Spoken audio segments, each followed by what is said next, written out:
made the video so you guys can see how big the bag is.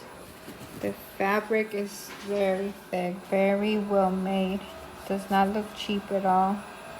It's very pretty. This is a blow dryer I'm putting in there, but I'm pretty sure you can pick a bigger blow dryer. It's very helpful if you want it under the sink so you don't have all these cables. I might purchase one more to put my strainers, but it's pretty cool. Keep it together and put it under the sink.